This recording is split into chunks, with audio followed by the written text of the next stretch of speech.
Ladies and gentlemen, it's the CBSI Bolo Show! Now sit back and relax as Brian and Jack recap first appearances, reader buzz, and hottest variants in comic books releasing each and every week. Coming to you from an unidentified command center, here's your host, Brian Wood! What's going on, guys? It's Thursday night, so it's the CBSI Bolo Show. I'm your host, Brian Wood. With me, as always, is my co-host, a.k.a. Jack DeMeo.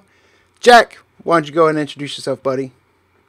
What's going on, everybody? As he said, my name is Jack DeMeo, a.k.a. Mr. Bolo. And like every Thursday night, I'm excited to be here and talk about New Comic Book Day, the books moving, what the internet is buzzing about, and all things CBSI. Right. So, bring us both in as always. So, if you noticed, we got some new tech going on today. How are we doing on audio? How are we doing on video? By all means, let us know. We got people rolling into the chat. Testing out some new stuff here, new graphics, a little bit, try to up the production value a little bit. But, as always, if the video version stinks, we have an audio version of the podcast. It's available on iTunes, Google Play, and Stitcher. So please check us out there as well. And this show is sponsored by SlabbedHeroes.com. If you're looking for slabs, modern slabs, 9/8, guaranteed at a great price, make sure you check out Slabbed Heroes. Always good guy. Nick takes care of people. Great customer service.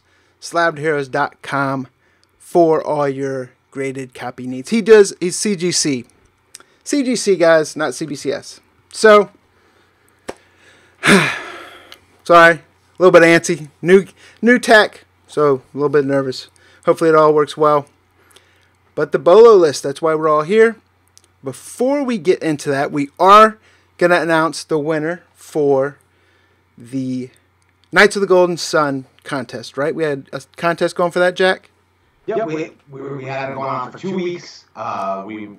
Upon the release of the Honor and Curse #1 variant that we did with Mad Cave Studios, the follow-up to the Knights of the Golden Sun, we had a contest where if just by purchasing an Honor and Curse and letting us know that you had made the purchase, putting it in the comments, that you would be entered to win one of our Knights of the Golden Sun variants, which is completely sold out, and you cannot get it anymore. And Mad Cave is now sold out, so there are no more available on the open market outside the secondary market on eBay. So this is your last chance to get a copy.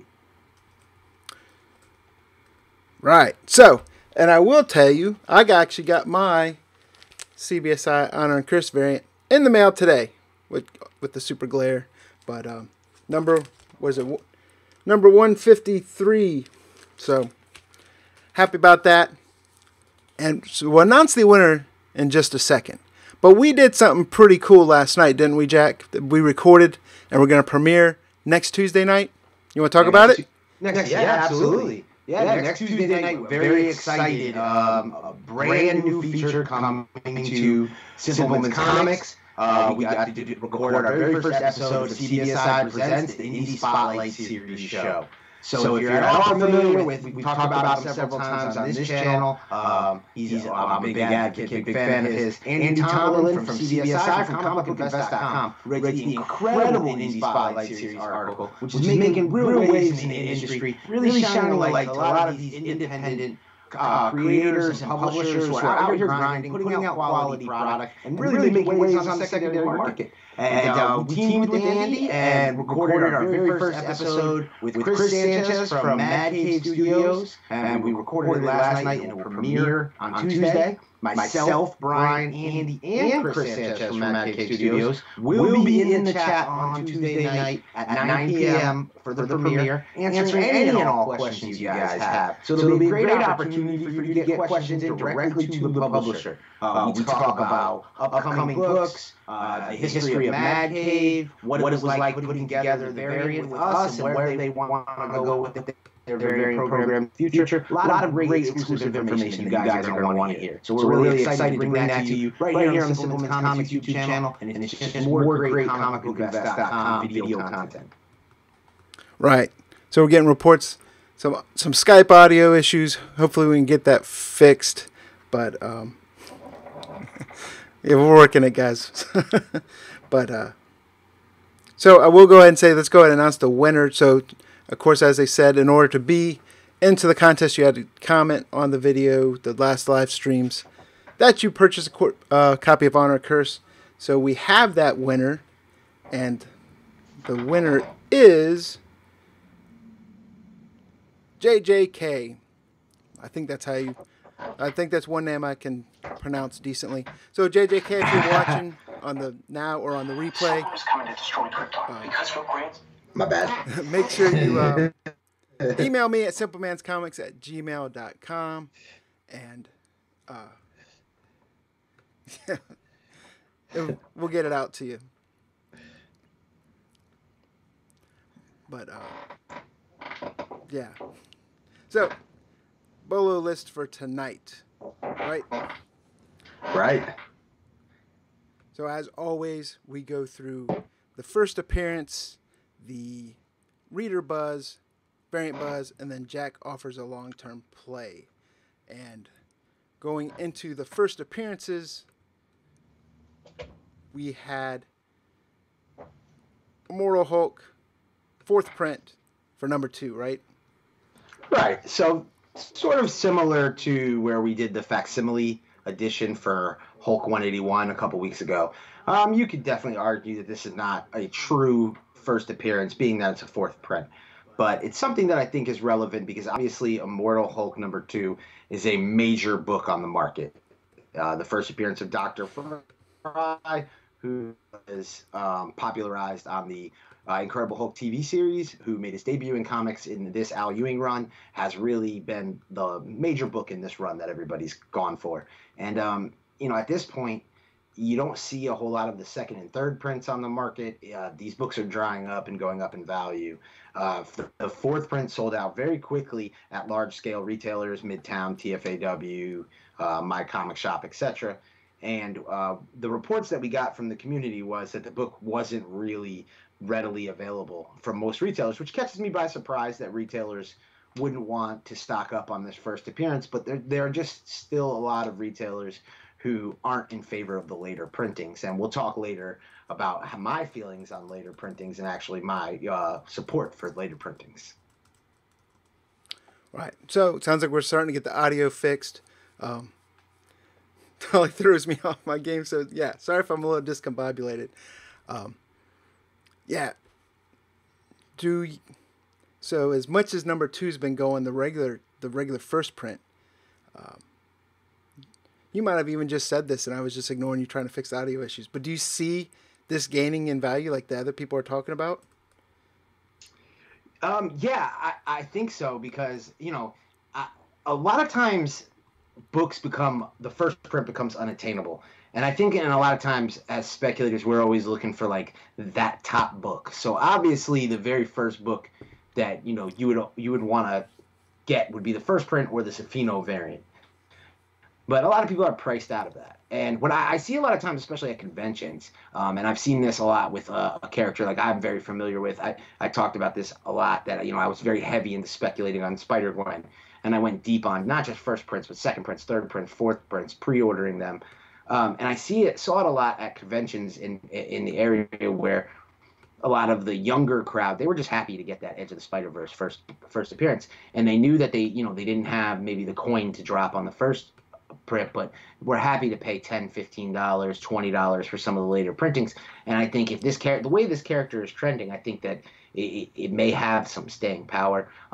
Marvel tends, when these characters pop like this, they tend to kind of always file that away into memory. So I think even if Immortal Hulk isn't a thing anymore, Dr. Fry could be a villain we see stick around for a while. I'm not necessarily advocating you paying the prices that the books are currently going for the first print or the 1 in 25. But I think if you're able to pick up a later printing off the shelf at cover price, or if you're able to pre-order it for less than cover price, then I think you're probably going to be in good shape. Right.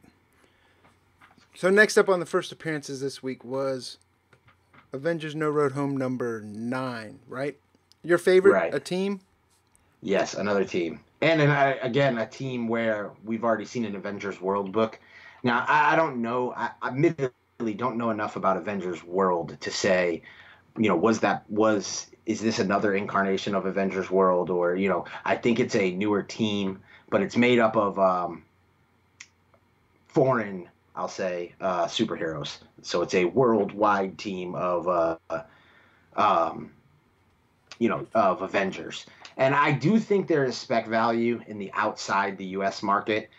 We've heard a lot of rumors over the years of possibly Marvel and the MCU doing something with, the British division, kind of like the British Shield, where you've got Captain Britain and some of those kind of characters where, the Revolutionary War crossover was real popular a few years back, or several years back at this point. But I don't really see, again, my feeling on teams. I don't see a lot of spec value here. I think No Road Home has done really well. It's done really well for a weekly, and it's almost had like a first appearance, seems like every other book. But I don't know that we're going to see some real staying power with any of these. Brett Hess is saying Avengers is outsourcing. They took our jobs. But, so, yeah, I mean, short, two books this week on the first appearance, so that's always good. Well, depending on how you look at it, I guess. I'm sure there's a lot of other ones out there that you hear about first appearances, but these were, as you always say, these are confirmed first appearances, correct? Yes, there was talk. There were a couple other first appearances that I don't want people to think we ignored. There were a couple other first appearances that were debated up until the point. One thing we're trying to do is I want to get the Bolo list out a little earlier. I was always a fan of holding it to the last second so that I can make sure that I get like the most out of the first appearance section. But at this point, I realize that the list isn't my list anymore. It's the community's list, and the community wants it a little earlier. So I'm trying to get it out on Tuesday nights.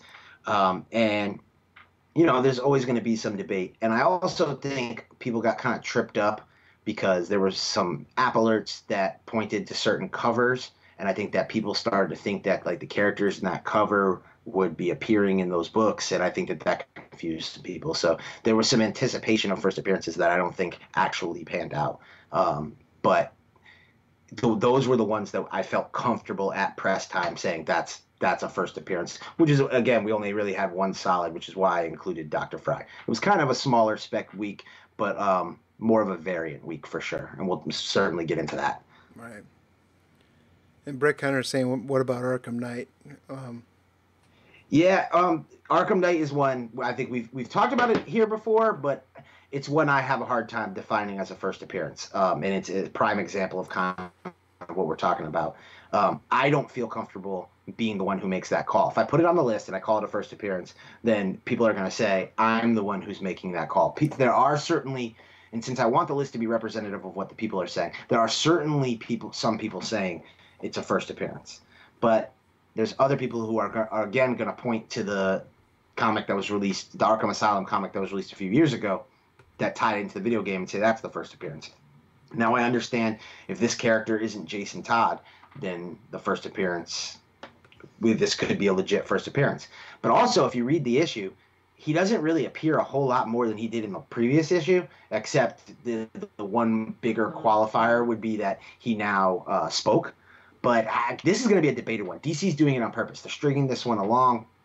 It's very almost Red Goblin-esque. And they're definitely milking the speculator money on this. So I think you're going to end up having people who are going to be in camps of 1,000. Some people are going to be in camps of 1,001. Some people are going to be in camps of 1,002. And then you're going to have people in the original book saying that's the book to get. So I think it's going to be very hard to call what the first appearance is. And I don't think we'll truly know until the identity of the Arkham Knight is truly revealed. Right. So with that being said, that's going to wrap up the first appearance section. So I want to take this moment to thank people that are coming to chat, thank people that are tolerating the new tech that we're going through. We're trying to get this. Eventually, we're going to have this so we can stream on YouTube and Facebook at the exact same time. So I think that's going to be real beneficial. So definitely appreciate your patience as we work through all the kinks again. But people coming to chat, we got jam sessions. We have Brick Hunter. We have Retro Tech. Andy Tomlin from Indie Spotlight, and we have Ben C. himself, Samuel Reed, the Pat, Brett Heartless, Brick Hunter, all great people all coming into the chat. As I always say, if you do have your own YouTube channel, make sure you put your title in the chat so people that are watching on the replay, because the chat shows in the replay as well, can see that you have a channel and check it out, and eventually, hopefully, subscribe as well. We got a new person coming in, Vu Hong, Mark Snowden. So all these great people coming in the chat. Definitely appreciate it. While you're there, please hit that thumbs up button for us. And do us even a favor. Share this link out to some of your comic book friends and let them know, hey, we're on. We're talking about this week's comics. We're having a kick-ass conversation. And come join in on the live chat. With that being said, we are going to roll into the reader buzz. So, first off on the reader buzz this week, right, Jack? We had what? Faithless number 1 from Boom Studios. Was probably one of the bigger talked about independent books coming out this week. Certainly a little bit of a controversial topic. I almost included it on the variant section as well, but I thought that we could really talk about it all at once here. There's a lot of buzz in the book. The reason why I put it in the reading category was the writer. Brian Azzarello right now is red hot. The stuff he's doing with the DC Black label stuff is really popular. I think he's finding I don't want to say he's finding his niche, because I don't think he's really changed. But I think that the comic book crowd, the reader crowd, is kind of yearning for the type of work and stories that he does. So I think people like him, and artists who are very vivid like Lee Bermejo, I think they're going to really get into their time, because people want to see these vivid, dark stories. And Faithless is a erotic tale. It's definitely not. I tend to stay away from what I call the TNA comics. It's not really my big thing. Having said that, I'm a big advocate of the variant cover, which is about as I don't even know how to put this politely. It's as pornographic a cover as you will see released. We have the black bagged version showing on the screen here. The reality is there are kids who watch our content, so we're not going to put the explicit one. But if you look it up, it's as explicit as it gets. But the reason why, as a speculator, I kind of was intrigued by that cover was it's done by, and I'm going to probably butcher this name, but Tula Latoy, who is a fairly popular artist, independent, and has done a lot of stuff with Marvel. And I feel like the combination of Brian Azzarello's crowd, Tula's crowd, and then the fact that the cover being so graphic and having to come in this black bag, I didn't know, and I don't really think that dealers were really heavy to order this book. And we've already seen Andy from the Indie Spotlight series has highlighted this book. He's put his own bolos out for this book, letting people know that the book's already selling for $13, $14 and is in really high demand. So we're seeing a lot of copies move. So I think Boom Studios is really, really coming into their own. They're really offering a solid, diverse group of offerings right now, between some of like the properties that they have from Buffy and Angel, which is now coming. Angel is re-releasing in a surprise drop, and Mighty Morphin Power Rangers, to some of these kind of real true indie gritty stories. And then they've got, of course, the fun family kid oriented stories. So I think Boom is killing it right now on the independent scene. And I think that this book, I think even the cover A right now, which is only selling for a cover price, I think is a book I could see this series increasing in value and increasing in demand as issues go on. So it's one I would certainly bolo on those Faithless issue number 1s. Everybody that I've talked to about that book has been glowing about that book. So while it's not a book that typically would be my thing, I think it's a book enough people are into that there's going to be a market there. Right. So moving on into the Reader Buzz section this week. This was one of my favorites to put on the list, and I'm glad to see it made your bolo, and that was Scooby Apocalypse number 36. This was the final issue of the series, right? Right. This is a book I know that some people will look at and point at and go, "Oh, that's silly to put there," but there is history here. I think you and I both had this book on the Wednesday one, which I don't know if we the Wednesday done. Right, if we want to announce it right now, but yeah, our article will no longer be called the Wednesday one. We're going to go ahead and retire that. Let Adam hang that jersey in the rafters for now. And our article is now called The Wednesday Warriors. In same concept, same format. Just Brian and I going head-to-head on comicbookinvest.com for new Comic Book Day Supremacy, making our picks. We do it in advance early. We really don't know what's popping yet in the market. But we both picked this book this week in different categories. And I think for basically the same reasons. There's history here. We've seen Scooby Apocalypse pop before. The issue where Fred died did solid money in the market for a period of time. It fell, but we talk about this before. Speculation is all about timing. So if you were well timed with that book, you made good money. And also we're seeing these dark zombie style books do really well. I think you can look at like the Archie universe and see that kind of appeal and how that's done. Look at the Popeye variants and how they popped off for a period of time. And I also think with the DC app, I would not be surprised to see like a Scooby Apocalypse animated feature on the DC app. I think that would be really smart for Hanna-Barbera and DC to team up. So you got a last issue, and anybody who's been in the comics game knows last issues tend to get really drastically underordered by stores. There's no real reason to order them there's no further issue to push. So you're really only ordering them for your current readers to kind of tie up their runs. So I think it's going to be an underordered book. I actually like cover A better than cover B. And the book is about Fred being resurrected. And like I said, so the last time this book popped off was when he died. I haven't seen it's moving. There's a demand there. It hasn't necessarily risen a whole lot, but it's one I would certainly keep an eye on. It's one I don't think you're going to find on shelves a lot. I think this book has the tendency to be pretty sneaky, and then later down the road, people might want to pick it up. And like when it first launched, was it Jim Lee was doing a bunch of the cover Bs, right? Right. And then you had Ben Oliver did a cover. Carrie Andrews was doing some kick-ass covers for this series. In the issue 1, I remember, I think there were several variants. So you had some options. I think that this whole series. Imagine if what I said, you had that animated feature come to fruition. I think there would be a lot of books that would be probably lower printed than people would imagine, less readily available. And we've got a comment in the chat about anybody not reading the series is missing out. So from Ben Holkamp. So or no, he said it's under order. Who said it's Bret Hart's a badass series. I'm sorry to whoever commented that whoever didn't read it was missing out. But yeah. But yeah, so I think that's all I've heard from people is how well the series is done. Now that it's probably over, that's one I'd like to go back and read.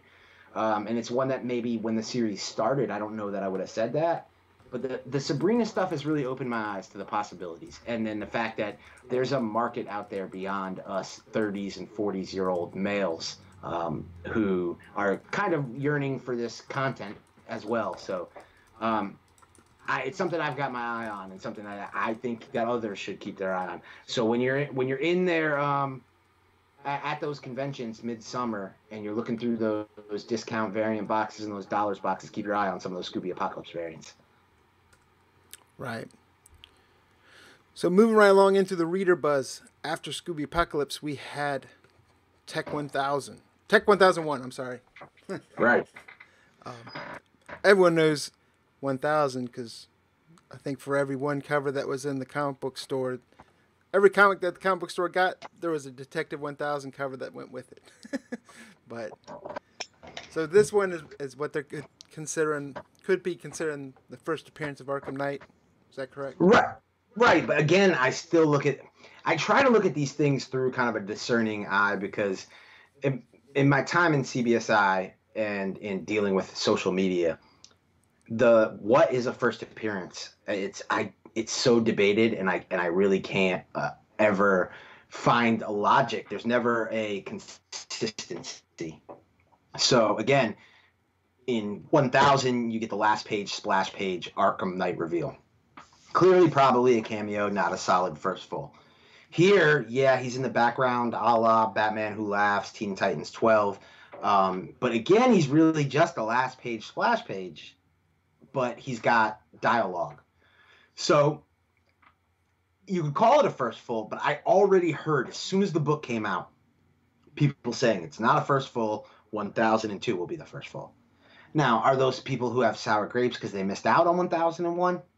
Maybe, but I think the book's still pretty available. So I don't really know that that's the case, and I just think that this is how those first appearances are now. The companies want to milk them. We talked about that earlier. They want to milk them. They want to get the most out of their customers. So they tease these characters, but they end up really muddying the waters on first appearances. And we've seen in the market that like what creators think doesn't matter. So if the writer was to come out and say, well, this is what the first appearance is, we've already seen what Lee Weeks says about Jonathan Kent gets debated, what Scott Snyder says about Batman Who Laughs gets debated, what Jason Latour says about Spider-Gwen gets debated. So people don't even respect the people who create these characters' opinions enough. So it gets really tough. So that's why I didn't, like we talked about that earlier, I didn't put on the first appearance. I think the book is still very important and very relevant. I like cover A better because if I'm going to invest in this from an Arkham Knight standpoint, I also want to hedge my bet on the fact that he's on the cover there. Right. So I think you get a little extra with that. But I think really where I think you're going to maybe make some money if Arkham Knight really becomes a thing and is popular is probably that 1000, 1001, 1002 set, that 3-book lot. I would keep my eye out on that. I think that will really cover your bases. And we've seen that success play out with other characters who kind of get teased in this similar way. Right. And the way you mentioned the covers, like I agreed with cover A because people want the person on the character on the cover. But man, David Finch has been killing it on some of the cover arts. He's been doing like the Moon Knights and he's doing a couple other covers lately that I bought 9/8 just because I like the cover art on it. I mean, who didn't even care about the book? But I picked up both copies, but. Yeah, and I grabbed a cover A, but I didn't go like super heavy on it. And I'm looking at the chat. I totally agree with Ben C., the owner of CBSI. In my personal opinion, your first appearance is the first time you appear, the first time the true character appears. So like I've always felt like Hulk 180 is the first appearance, and I feel like we base everything on Hulk 180 versus Hulk 181, and that's what kind of created the cameo versus first full. But we're comparing it to a time where there was no CBSI, there was no internet, there was no True First where Topher digs through every comic book ever written to find those first appearances. So you didn't have those things back then, and we kind of base everything off of that. And I think that skews us, and by using that as kind of our guide. So where I come from with my opinion on being scared to label Arkham Knight a first appearance last book or this book is I know just it kind of doesn't matter what I pick. I'm going to get my head chewed off by a percentage of the crowd who's going to disapprove of what I deem the first appearance, because the first time the character appears would be 1000, that last page splash page. But I'm one of those people who thinks Avengers 682 is the first appearance of Immortal Hulk because Hulk appears and it says Immortal Hulk at the bottom. But that's going to get debated until the end of time. Yeah, but I mean, ultimately, unless you're actually worried about money, if you were just doing pure comic collecting, if it's your collection and you say it's the first appearance, to you it's the first appearance. Right. We always say it's your money, it's your collection. Buy what you like and collect what you want to collect. Now, if you're sitting there going, well, there's always going to be the argument of that's where the argument is based off of is money comes into play. Or why does the market think this is the first appearance and why is this so much more? But and I'll be the first one to say, like, it's kind of weird to say this, but you and I, in a way, were social media influencers, like, within the comic book market. But even though that may be reality, I don't think people should base what they think first appearances are based on what people like you and I think. I think ultimately they should make their own decision. And if the market is truly deciding what a first appearance is, that would be everybody making their own independent thought. What I don't like is the campaigns that go on for certain books that tend to get rooted in people's own personal investments. And anytime you hear somebody accusing somebody else of doing that, they're doing it. So you always got to kind of watch out. So I just hate any of that. That's why I kind of say with a first appearance, I like to cover all my if I want to invest in a character, I'll cover all my bases. And then worst case scenario, if you bought a book that is maybe not a first full, it's a second appearance or something. Again, you lot them up together, you'll at least get your money out of it. And I think, yeah, you're playing it safe. Yes, it takes a little bit more of an initial investment, but it keeps you from getting burned and having to play that stupid political game that I hate that people try to play on the internet. You guys, again, buy what you like, but also have your own opinion. Listen to what we think, get all that information. Listen to me, listen to Brian, listen to anybody else, but, you know, make your own informed decision. And don't let anybody try to tell you that if you disagree that you're therefore wrong. Definitely agree with that. Like me, I think Batman New 52 #1 is the first appearance of Batman. I'm kidding. Well, I'll go ahead and say you're crazy about that, but, you know. Ever. But, so moving right along into the Reader Buzz section, we have, next up was Fair Lady #1, right? Right. This is a book I wasn't, it kind of slipped under my radar. It was a late kind of push for some Reader Buzz. I started to see a lot. This one, I probably wouldn't have been on the list months ago when I was really only focused on Instagram, but now that I've really started putting my attention on Twitter, this got a lot of Twitter buzz. What I noticed about this book first was I started to see creators from other publishers talking about this book. So it seemed to be a book that was well received within the industry and within the hobby. So that kind of caught my initial attention. And then also, Andy from the Indie Spotlight series focused on this book. And Brian, I can't remember if this was in your weekly picks or not. I had it. Yeah. Go back and watch it. Yeah, I had it for, yeah, right. Right, messing it up for the home team. But I had it mostly though. You know what? The cover B caught my eye most of the time. And then I read the solicit and liked the solicit. Yeah, I'm the same way. Cover B was the one I ended up purchasing. And you know, I don't know if that was really the smart thing, because in a lot of these indie books, when they eventually pop off from being optioned, it tends to be cover A that blows up. You see with DC and Marvel books, you'll see the variants tend to be the ones that people want, but in the indies you tend to see cover A's. But I think the art on cover B was standout. Who did that? That wasn't Bartel, was it? No. And now you're gonna put me on the spot because I'm totally still brain fart from earlier. But you see, Brian's our technical guy, so like when you guys get upset about, or not upset, but when you guys let us know, which we appreciate, the technical stuff, there's only so much I can do, and especially when I'm live, my whole focus is just talking the books. Poor Brian's over here scrambling.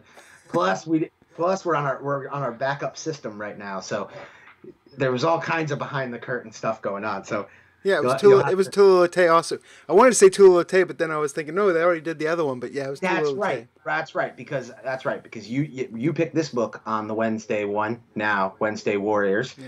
And I mentioned that I was going to pick a more X-rated version of a variant from her. But yeah, so you got another big name artist who I think is well received within the industry. And thanks to Brett Hess as well, he put it in the chat as well when I was phoning a friend on the internet.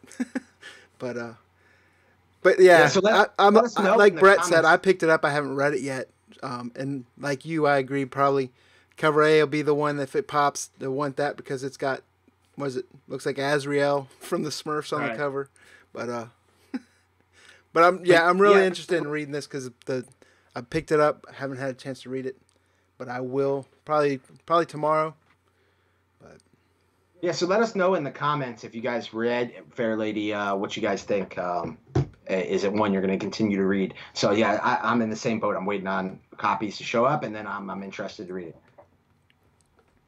But so moving forward on the Reader Buzz, this is one that a lot of people like that I could probably care less about, and that's Punchline #5.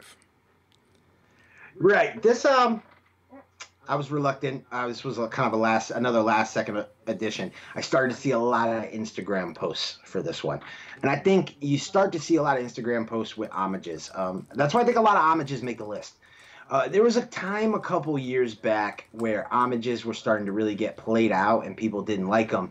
And I think people have really upped their game with homages. So we're starting to see homage variants. I feel like I'm overusing the word homage, but we're starting to see these homage variants stray away from books like Hulk 181. Of course, this is a Hulk 181 homage. Now, again, that's low-hanging fruit. They're always going to do pretty well. It's like if you're an art design for a variant or for a publisher, if you do a Hulk 181 homage, if you do an ASM 300 homage, you're gonna find an audience because people are familiar and nostalgic for that book. But the market has really demanded for a book to have some serious staying power that you have to find something that's unique, something that other people haven't done. And I would point to Vault Vintage, the Vault Comics line that they have released as doing an example of a company who's done a good job with what they've done with like the Savage Shores and several of their other series where they've released books that I've never seen homaged before.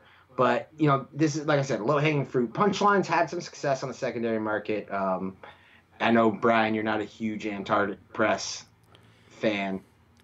But I just think a lot of it was...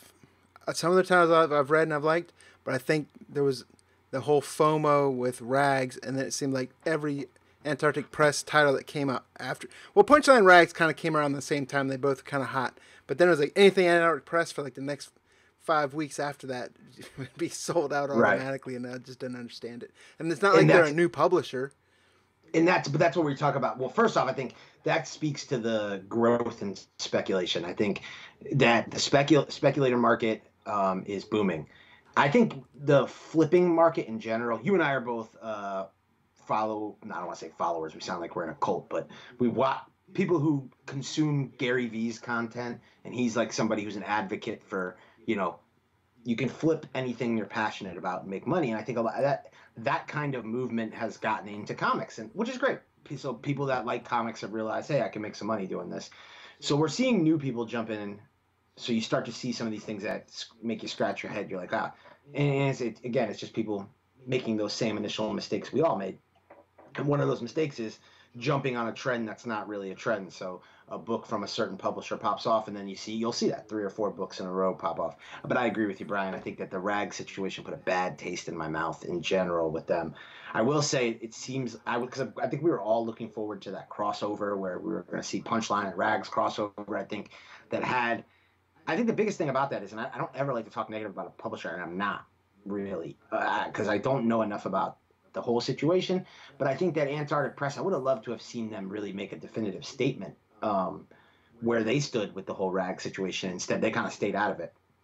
And so I think they ended up losing a lot of the heat on the crossover. I will say, though, as a big G.I. Joe fan, I saw that the Rags team put out image for an upcoming homage cover that they're doing for a G.I. Joe cover that I think is pretty cool. But that whole situation still sours me. Right. Yeah, like I said, I'm not down on the publishers. Just I've avoided some of their stuff because of everything selling out, and I didn't see a reason why for all of it. But so that right there, that's gonna wrap up our Reader Buzz section tonight, and we have more people coming in the chat as well. Again, if you could, please click that thumbs up button for us. And how's the audio video going? I haven't seen many complaints, so I think we might have gotten that fixed for now. My CPU's humming, that's for sure. But and South Star Online, I would agree that Rags wasn't just FOMO. I think we definitely heard a lot of positivity about Rags. I think that the point that we were both, Brian and I were trying to make was post Rags. After Rags popped off and was successful, the next couple releases selling out were probably FOMO. People who missed out on Rags and thought that the next book that released was going to be the next Rags, when in reality that's not really how independent publishers work. One book doesn't necessarily indicate the success of another book. Yeah, I mean, you could say that, and it's not just limited to Antarctic. You'll see that like with any publisher. Yeah, especially with indie comics, and Source Point came out with Rejected, and then Ogre, and those were 2 decent books. And then, not that their books are bad, it's just they're good stories, but they skyrocket, and the secondary value like a day after release is $15 for a book. Does it really deserve to be $15, or is that just kind of people? And honestly, it can be the worst thing for an indie publisher. I'll use the Source Point Press team as an example, who again I think are great guys, but they had success, And then every speculator started thinking every book that Source Point Press puts out is going to be a success. So then they started buying them heavier, and then the books, I don't want to say failed, but weren't a secondary market success. What ends up happening is then speculators say, well, then none of the books will be a success, and then they fade off of them. It ends up hurting the publisher. So you almost want to grow organically rather than go too fast, too hard, and then you end up having that whole fall. And that's one of the reasons why you should check out our interview again next Tuesday with Chris Sanchez on the brand new series coming right here on Simpleman's Comics YouTube channel. CBSI presents the Indie Spotlight Series show, because that is one of the things we talk about with Chris, is the ascension of an indie company and how do you maintain that. Right. And it's no fault to them, because like when you say that happens to publishers, the publishers probably they're staying true to whatever their mission statement is and creating the stories they want to. It's just it's just the market around them that reacts to the stories that they're creating, thinking everything's going to be super hot, when that's not really their intention. They want to put different types of stories out.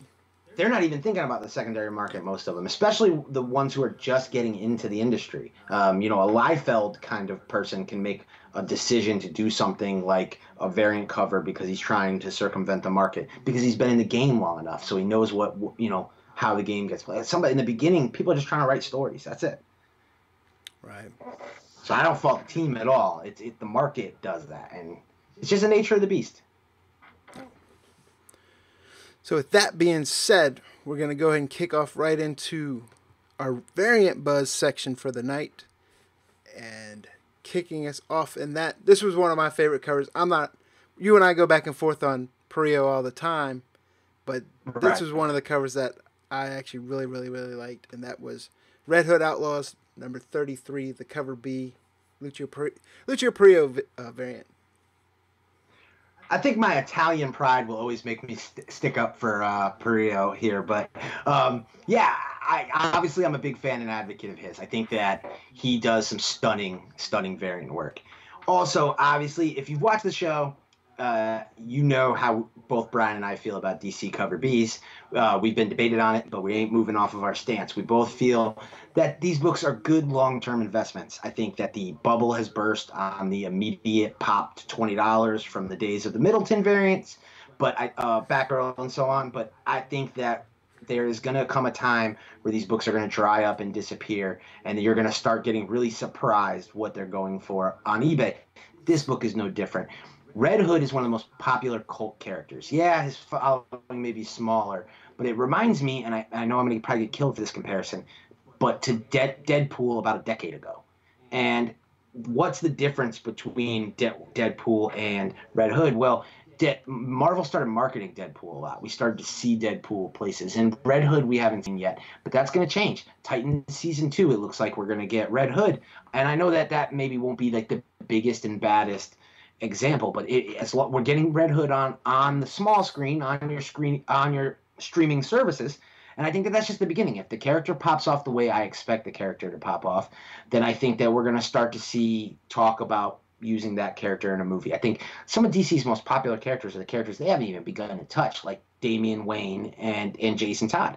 So I think, again, Jason Todd is a character where you start looking at iconic variants. Outside of that original Matina variant, there aren't a ton. There's a lot of great art. Yasmin Putri did some incredible ones, but there isn't an iconic one.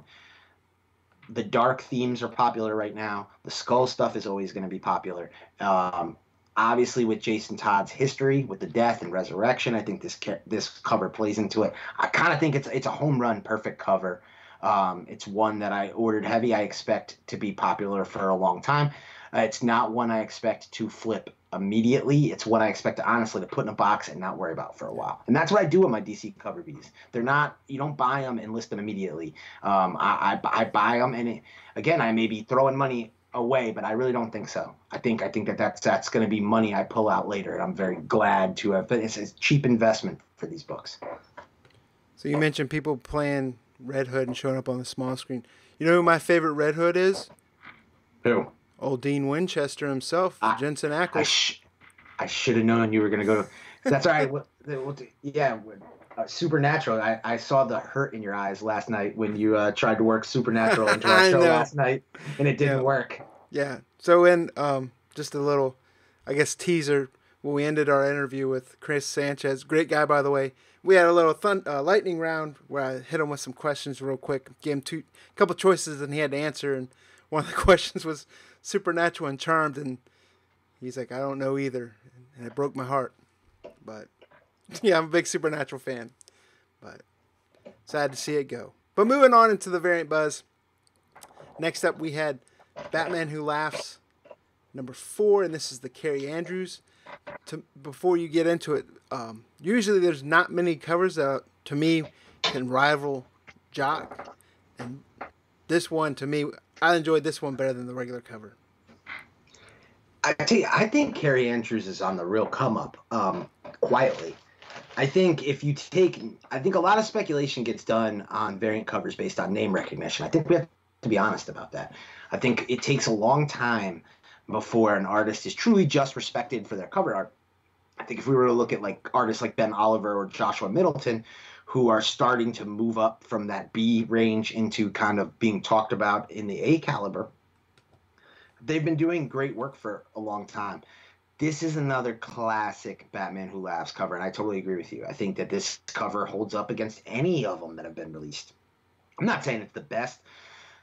I'm not. You may disagree. You may not put it in your top 3 or 5, but I think that you can make an argument for this against anything that's been released so far, and I think that is says a lot. I think also we're going to talk about Carrie Andrews again with Wonder Woman. Another great release. And I think that I like how the Batman Who Laughs series has departed and now started to bring in some of these different artists. I saw the solicitation for issue 6 is Jenny Frison, which was kind of somebody you wouldn't necessarily think for Batman Who Laughs. So I really like it. I think, and again, we've talked about this series. I think there's going to be a lot of money in this series. I think this is going to be a 6-issue set that people are going to want for a long period of time. I think there's going to be money in building sets. I think the cover Bs are going to be extremely desirable. I think cover B sets are going to command a serious premium, like $60 a set minimum for the 6 books. I really believe that. I think they're going to be back issue gold for a long time. And I think no matter how many we order, we're going to kick ourselves for not having loaded up on more. So that's just my feeling. That's my gut. I think this character is seriously popular with both Batman and Joker fans. Right. And Take the Time Collectibles put in the chat there were a couple awesome Carrie Andrews Green Arrow B covers with Black Canary toward the end of the run. And he likes those for long term. Yeah, Carrie Andrews done some great covers. And I noticed lately Third Eye, which is my local LCS, if they've done store variants, they don't do a lot of store variants, but they do them for like Action 1000. They did one for Tech 1000, and both times they use Carrie Andrews for their exclusive cover art. But yeah, I honestly think that I'm incredibly impressed with some of the recent releases that he's done. So yeah, like that quality, absolute quality. Yeah, like this next cover that we're going to show you right now, another Carrie Andrews cover was Wonder Woman 68. And that to me was better than Frieson's different. I don't think you can compare the art style the same because Friesen is Friesen. But right. Carrie Andrews compared to, what was the last variant that just came out? It's kind of similar to this. Yeah, the crazy name. I don't want to say crazy name. That's disrespectful. But the foreign name that I would have a hard time pronouncing. Yeah, I feel you on that. This is kind of a light dark thing because the other one was a black cover. This one stood out to me immediately on the previews. And to be honest with you, when I originally saw it in previews, I was a little surprised it was Carrie Andrews. From a distance, looking real small when I was originally looking through in previews, thought it was going to be like a Adam Hughes banger. Yeah. I was going to say it reminds me of a Sensation Comics type cover. Yep. It reminds me of when Adam Hughes was really killing it before some of the stuff got real digitally looking. And I honestly think that this is a cover that you're not going to see any immediate gains on. But I think that in the long term, it's probably less ordered than some of the bigger name artists. But again, I think in the long term, it's going to be a good one to have. There's going to be more Wonder Woman movies. And another thing I want to point out, I want to talk more and more about not just what books to buy, but different tools, and we've talked about different ways. I think we need to do a whole one-shot series on speculator tips and reselling tips. But something that Ben C put out in the chat, that DC cover bees are also great for like the throw-ins, giveaways. Let's say you sell a $75 Wonder Woman book. You include this book as a free book, a $3 book. It doesn't really cost you a ton. And your customer is going to super appreciate it, and it doesn't look like you just threw a $3 book in. It looks like you really put something of quality in there. I think DC cover bees are great for that. That's another thing. I also think they bundle really well. If you can get several of them in a row from the same artist or from an arc, you can do really well. There's certain ways and tactics to sell them too that do well beyond just the initial sale of the book. Right. And moving on through the variant buzz, we have X-Tracks #2, Peach Momoko. Been hot past couple weeks. Excuse me. Right. So this the X-Tracks, obviously, I think the what's it, X-Men, Age of Apocalypse, yeah. The Extracts. It's a real complicated name, but that first issue had a first appearance of the was it the African-American female character, I think, that's on the cover. Yeah. So there was some buzz there, and I think we were talking about trends. I think this book kind of plays into the last one. I really don't see people saying, "Oh, I think that this art is outstanding," and I'm not knocking the artist. It's her style. It's very reminiscent of like a lot of covers we'll see from Boom Studios and things like that. But I don't think like the art in and of itself is knockout. I haven't heard real buzz for the character. For instance, again, and it's my ignorance, but I don't know the character's name. But I should know the character's name if everybody's talking about it. The reality is you're not hearing it talked about to that level. So why is this book popular? Why did I pick it on the Wednesday one this week? Because us speculators, myself included, we tend to follow trends. So the first one was popular. I knew people would jump on the second one, and they did. So the book is selling right now solidly for about $30. So $5 over ratio. The last sale was $35 plus $5 shipping, so it's actually $40 shipped. So it is trending well. There's only about 8 listed online. But will the demand for this character be there long term? We're going to have to see. I don't think it's a book that's going to be readily available. So when it dries up, it's probably gone. But the question becomes, who's buying the book? Are collectors buying the book? Is it going to get bought, put into somebody's long box, and then gone?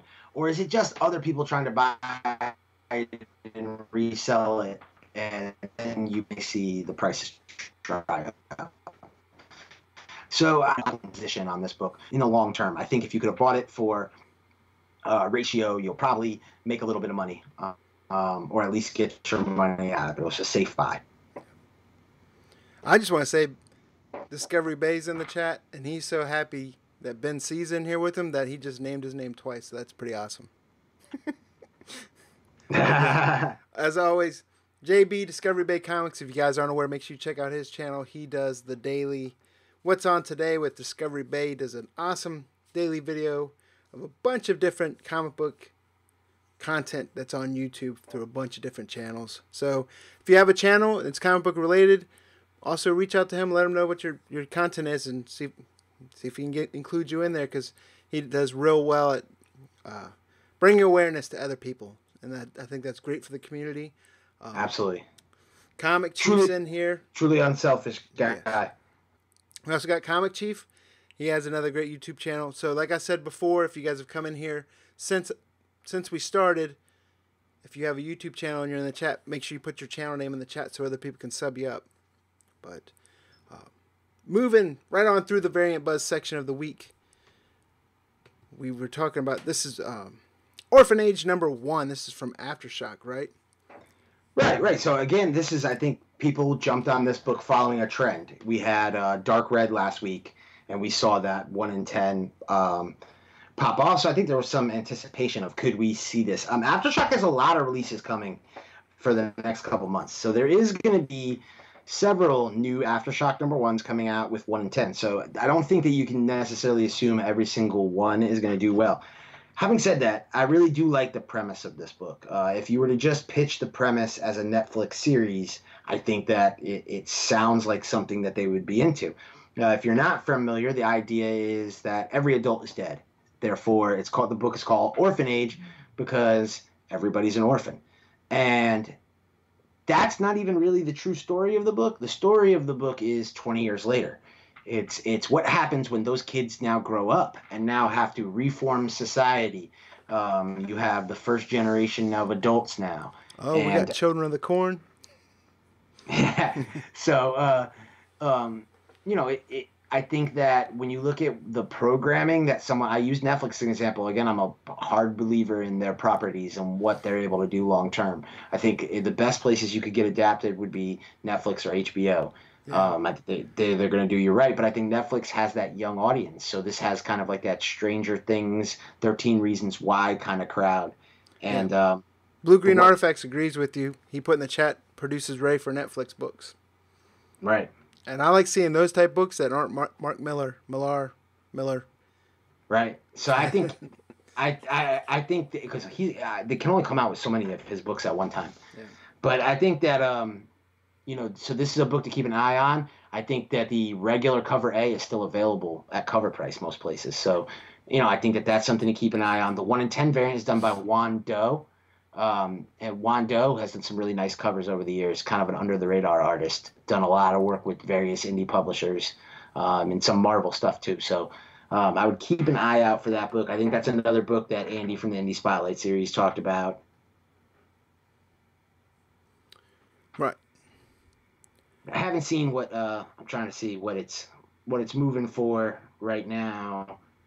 Yeah, I think we were looking at like $20 for the variant, so double ratio. So it's already moving money. But again, I don't know if you'd want to sell at that point if you bought in at ratio, because you'd probably only make a few bucks. And I think you're better off playing that long game, hoping for the option. I did a horrible job producing. I cut to your camera angle when you were doing research when you're looking up on your phone. I was like, yeah. But, yeah, my bad. I'm looking it up on the fly here, guys.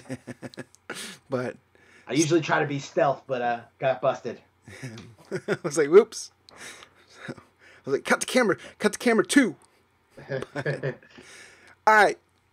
So next on the variant buzz this week, the new hot Jim Bartel covers. This one I actually agreed though. This one I actually really liked compared to the other Marvel Tales variants.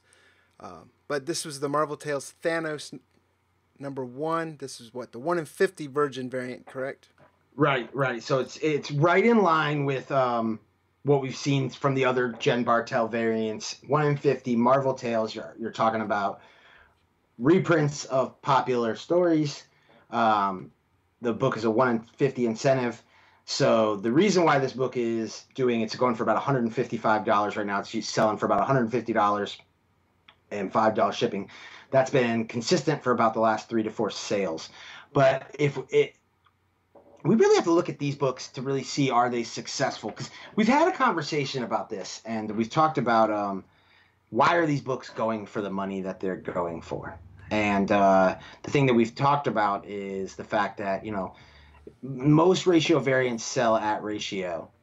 And we've seen every one of these Bartel variants go for 3-4 times ratio. Is it because, Bartel's a great artist, but she's not an A-list artist. So I don't necessarily think, while I agree with you, this is one of the best ones I think that she's done. I don't think any of them, art alone, is the reason. But I want to bring something up that I haven't heard talked about. The cover price of this book. The cover price of this book is $8. The retail price of these Marvel Tales, $7.99. So for the average retailer, you're looking at about $4 for a book. So to order 50 copies, they're invested $200. So when a lot of stores are pricing these high ratios, they take that into account. It costs $200 just to qualify for one of these. So when we're seeing these prices of $150, I think a lot of it is because the stores who have these books, they're not going to price them low. I think we get our idea of what this book being a ratio price book going for about $50 because of what Midtown does. Midtown being not the largest retailer in the United States, but the most prevalent, the most visible retailer in the United States, a lot of times people base their notions off Midtown. So the fact that they price these books at, I think, $51, I think we have consistently kind of compared it to other 1 in 50s.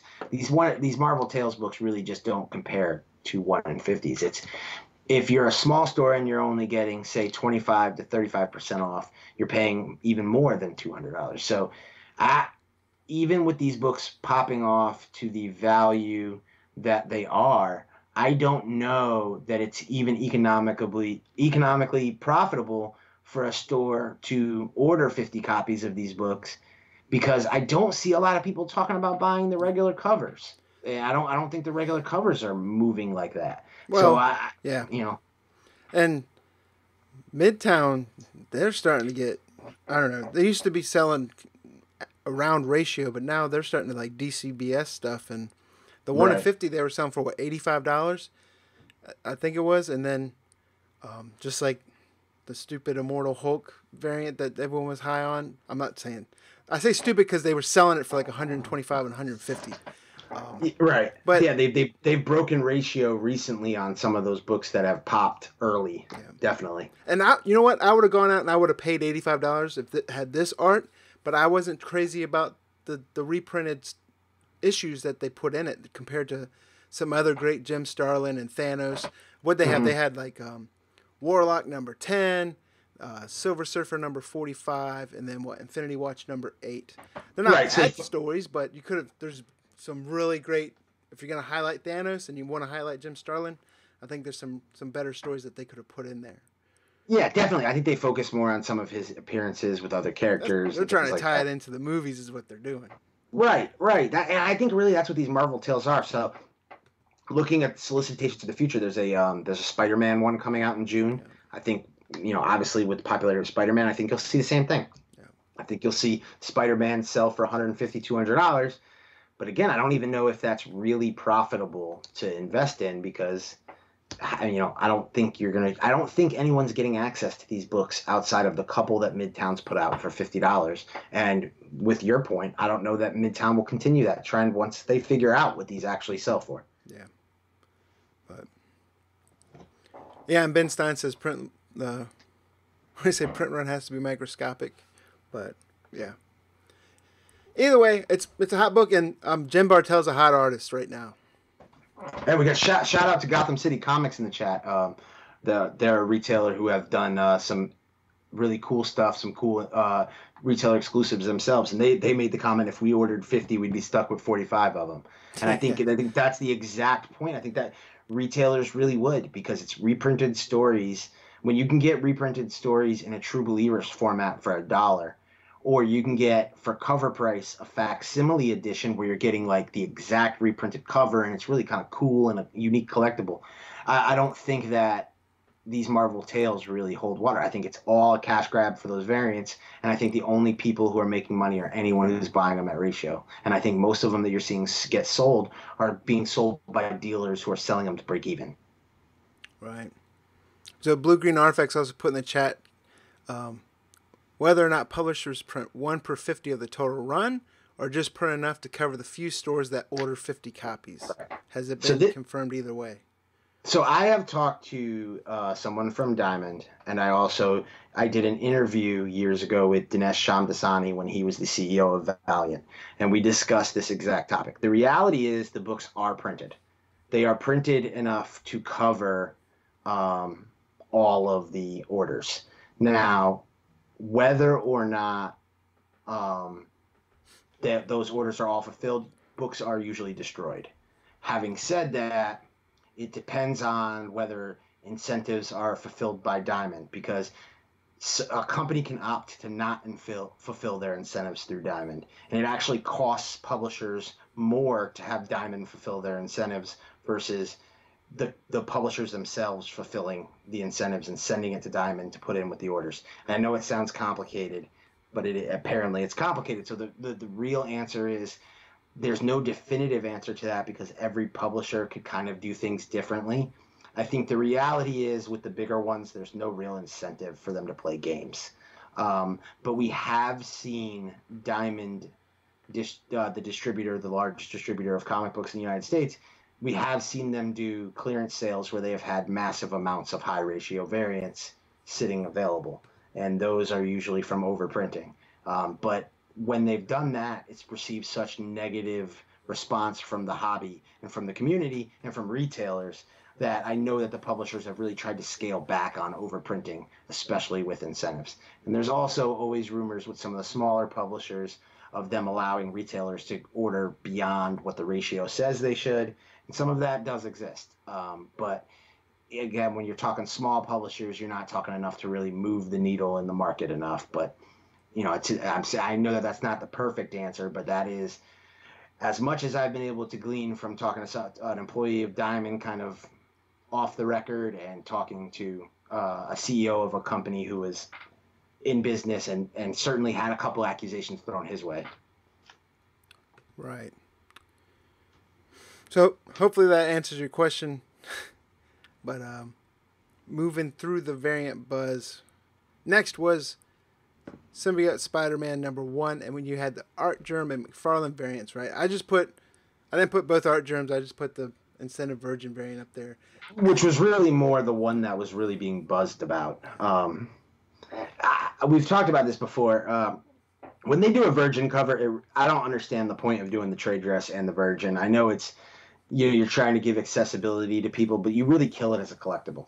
I think it really should be an either or situation in my eyes.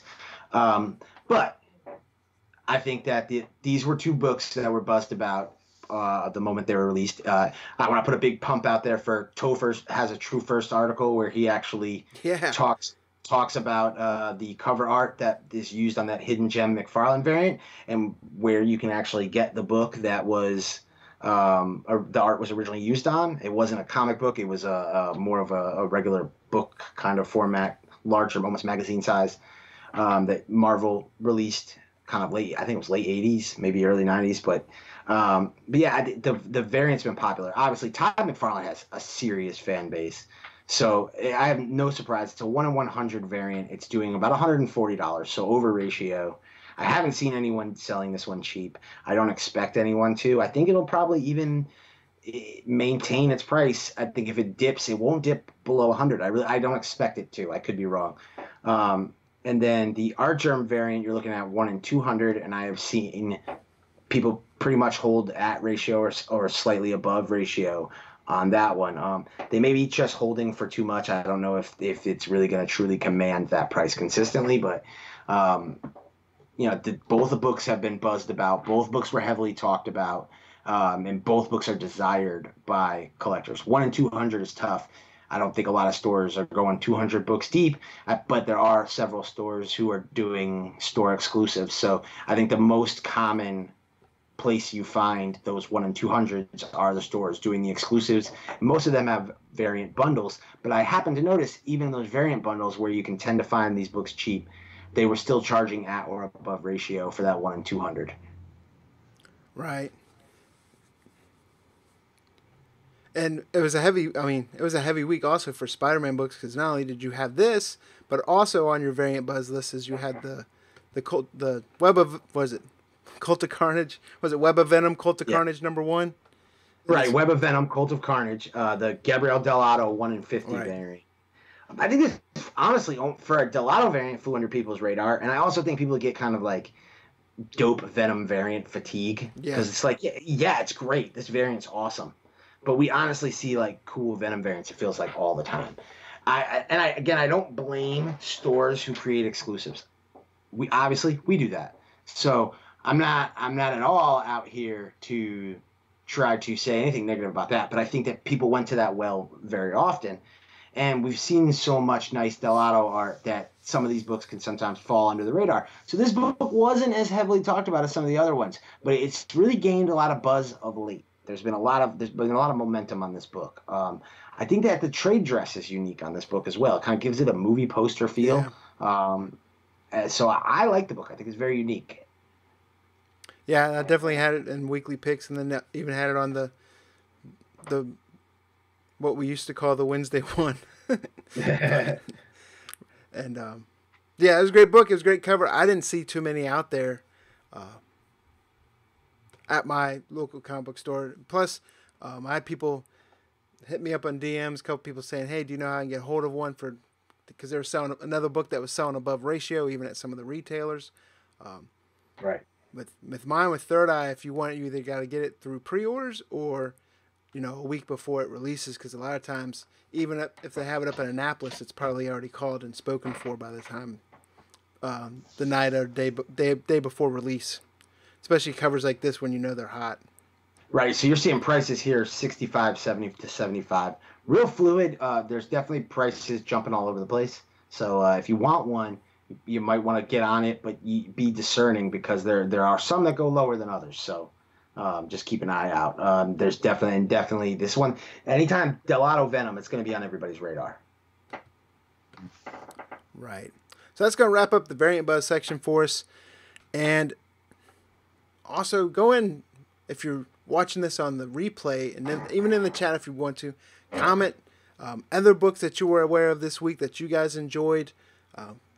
Because the Reader Buzz section, as Jack always says, is just that. Same with the Variant Buzz. He's reporting on not just what we look and research, but what are other comic readers, comic collectors, what are they buzzing on, what he's hearing the chatter about, and that kind of gets put into what creates this list. Isn't that correct, Jack? Absolutely. So if you ever don't agree on something on the list, don't complain after the list comes out. Make your feelings known to us about what you think is coming out. I want to know your weekly picks. I want to know what you all are thinking. So tag us. Tag AKA Mr. Bolo on Instagram. Tag Simpleman's Comics on Instagram. Tag Comic Book Invest CBSI on Instagram. Tag us at Comic Book Invest on Twitter. Let us know what you're buying, what you're looking forward to. I want to know what you're looking in those previews. Let me know months in advance. Just let us know. Communicate to us, and we'll let the community know what you're thinking. And you have influence. This is your list. Like I said, this got taken away from me a long time ago. It's a monster now, and it's your list, and we want it to be reflective of what you guys are talking about. Right. One thing I have noticed is I'm seeing the list. We share it. We share it on Mr. Bolo Instagram, Comic Book Invest Instagram. I share it on Simpleman's Instagram. I usually share it in the YouTube channel community section. Share it on Twitter. But I'm also seeing other people start to share it now, which I think is great because it really gets the word out. And then if we can all get in here to discuss it, good, bad, or indifferent, which is what we're starting to get more as well. I think weekly we're seeing new people coming in the chat, and I think that's fantastic. Absolutely. And not just the new people, but the people that stick with us week in and week out, even through our technical issues off and on. But love it. That's what this show is for. It's not just for Jack and I to come up here and talk about comics, but to have that conversation with everyone in the chat as well. So I greatly appreciate that. And before we get into, we have an announcement. Well, we'll re-talk about some stuff before, but as always, Jack has a long-term play. I didn't get you a picture for all these because you had a lot of reference to a lot of books here, Jack. But I'll let you talk about them. Honestly, I started to really think about the long-term play this week, and I didn't see one book that I felt like that is a book right there that is a 10-year hold type book or is a disappear from the market. But what I was blown away about this week was the quality and the sheer amount of late printings that were released. We saw, I think, 3 to 4 from Immortal Hulk, including all those early issues, 2, 3, 4, 5. We saw major independent releases like Image's Little Bird. We saw independent books release. We saw book like Marvel's Silly Pig, Silly Seal, Yeah. which got popular originally because of the poop emoji secret variant. So you might dismiss it as a popular second print, but if you actually saw the cover change was very reminiscent of what IDW has done with several of the Disney variants. So I think it really resonates there. And I did see that it was still available on TFAW for cover price. I think at least a few copies recently. Also, Guardians of the Galaxy released a second print. Hot Shots, the Domino series, released an awesome second print to #1, which is the first full appearance of that team. And it was kind of had like a movie poster sort of homage vibe to it. And I think that one could be popular. And we talked about Punchline. If you're a believer in Punchline, Punchline #1 released a second print. So I wanted to talk about these late printings because we're seeing a real movement in the market of changing the cover art. And the more and more that we're seeing that done, and that's another thing, again, to pump the Indie Spotlight Series show debuting next week, we talked with Mad Cave Studios, who has found success in changing the cover art through their printings. Marvel has used interior art, and while people want to be cynical about that, hey man, as somebody who remembers the days where they just threw a stupid blue bar on the bottom or a green bar, I appreciate any effort they're doing to give us a unique and new collectible. Also, they're able to take panels that are major events in the issue, such as I talked about earlier, Avengers 682. They're able to take that splash page, take that that panel, and put that on the cover. And now they've created an excellent collectible. Imagine, DC's killing it. Their cover Bs are awesome. But imagine if they released a second print to Detective 1000 and they took that last page Arkham Knight reveal and they put them on the cover. I think that would be a collectible that people would want. So I think that I'm an advocate for that, and I think you're seeing that more and more. And also there's a reluctance in the market because dealers tend to go based on the way the market has always gone, but we're seeing a change with these printings. These late printings are not really being looked at as late printings when you change the cover art. When you change the cover art, they're being truly looked at as variants. Cover price, regular variants. And a lot of these later printings are still, because they're being looked at the way that retailers were used to previously looking at later printings, where they would look at them as supplemental issues for their readers who might have missed out because a book got hot.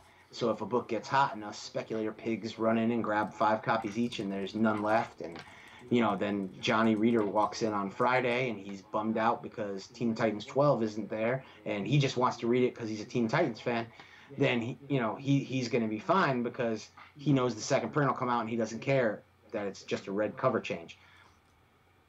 By changing the cover art, they've essentially created variants. So again, I think that yes, the poop emoji was popular for what it was, but I think if you were looking just at cover art, I think that if that silly pig thing ever becomes something that Marvel does anything with, that second print is probably a lower printed, tougher to get in mint condition, and unique collectible.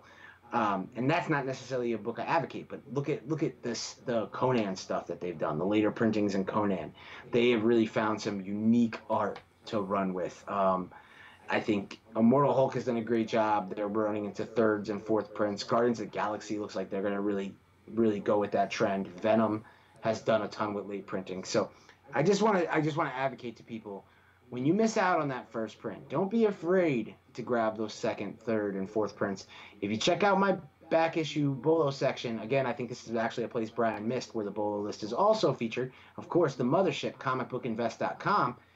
The back issue Bolo article, which is exclusive to comicbookinvest.com. One book that I talked about this week that is a major Bolo for a late printing is Naomi #1. We've seen Naomi #1 pop up to astronomical value where you don't even see any 9/8 on eBay anymore, and a first print is sitting around $50 and is #1 on Ben Stein's Hot 10 list. And the second print kind of was flying under the radar for a little while, and I think that's going to change. So, and again, that wasn't a cover art change, that was just a red cover. And now they're already soliciting a third print. So that's something I would keep my eye out on the future. Don't eliminate those picks from your pull list. Don't eliminate those picks when you see them on the shelf, especially when their first appearances are involved. If there's a first appearance, if it's a character you think is legitimate, similar to the Immortal Hulk #2, don't be afraid to grab those and make sure you pre-order those. It's definitely difficult to do, and I'll give you one to keep because they're tougher to keep up with because they're solicited randomly. But one to keep your eye out for, I'll give you right now, is Major X #1, the second print, which features Major X without his helmet. So you get the actual reveal of his face, being that he's Genesis from the older X-Men series. That is a book to keep your eye out for. I think Retailers will probably be all over it, but I think that long term there'll be value there. So they're releasing these covers more and more. Keep your eye out on previews. Keep your eye out on your pre-order websites. Talk to your LCS about these late printings, and don't just rely on them to order them, because a lot of them aren't. Right. So, well, let me bring us back both in here real quick. So I do want to say also, before we go into announcement that we kind of briefed earlier, again, the winner that we announced tonight for that copy of Knights of the Golden Sun exclusive comicbookinvest.com variant was JJK. So again, JJK, make sure you email me at simplemanscomics@gmail.com and get me your address. We'll get that book out to you. So like we stated at kind of at the beginning of the show, last night we filmed an interview with Chris Sanchez, who's the social and communications manager for Mad Cave Studios. We're going to edit that up, and basically we're going to premiere it Tuesday at 9 p.m. So there's going to be a live chat for it and everything. Chris Sanchez himself is going to be in the chat. Andy Tomlin, who writes Indie Spotlight, this is going to be his show. He's going to be in the chat. Jack's going to be in the chat. I'm going to be in the chat. I'm pretty sure Ben C might even be, who owns comicbookinvest.com. So we're all going to be in the chat to watch this together. Chris is happy to answer any questions. I will put in there as well, if you aren't familiar with, we've talked about it, but the comicbookinvest.com Honor and Curse variant, there is going to be a contest that's for a free copy that's announced in that video, right, Jack? Absolutely, yeah. We are going to give away a copy of Honor and Curse #1, the CBSI variant, and honestly, it's one of our easiest contests. But I'll tell you, it's deep in the video, so be sure to be watching, and be sure to be watching live.